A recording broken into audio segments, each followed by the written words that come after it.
Hello everyone, I'm Peizhen, a graduate student from Yat-sen University, and today I will show you our work, EdMot, an edge enhancement approach for motif-aware community detection.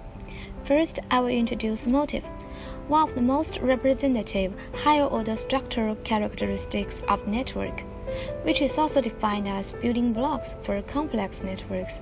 Specifically, given a graph and a motif of interest, a motif-based hypergraph can be constructed.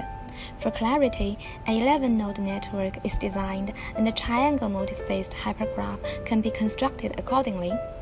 Based on motifs, a lot of higher-order community detection methods have also been proposed.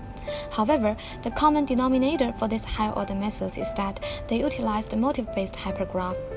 As can be seen, the hypergraph consists of one connected component and four isolated nodes. This phenomenon is defined as hypergraph fragmentation. More in detail, assume that the original graph is a whole connected one.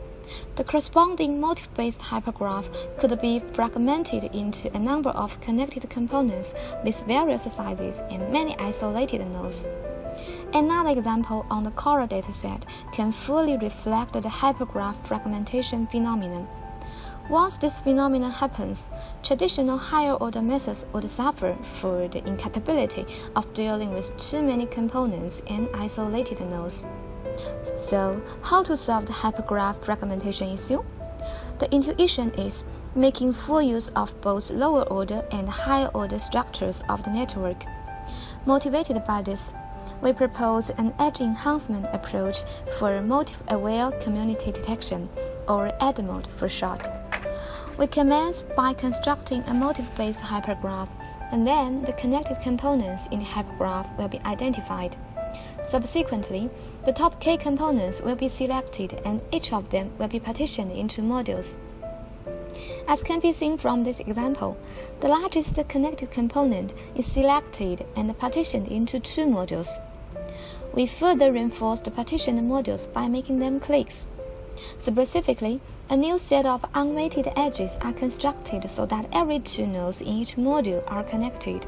In this way, their structures can hardly be damaged in the following partitioning. In other words, these modular structures that constructed from the higher order perspective are endowed with higher priority.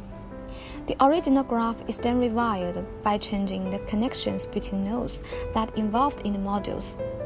Note that it's often the case in real-world scenarios where the networks are sparse. The rewired network can be fed into a certain kind of graph clustering method to obtain the final partitioning for the whole network. The overall procedures of the proposed method is summarized here. You can refer to my paper later if you are interested in. Thank you for your listening.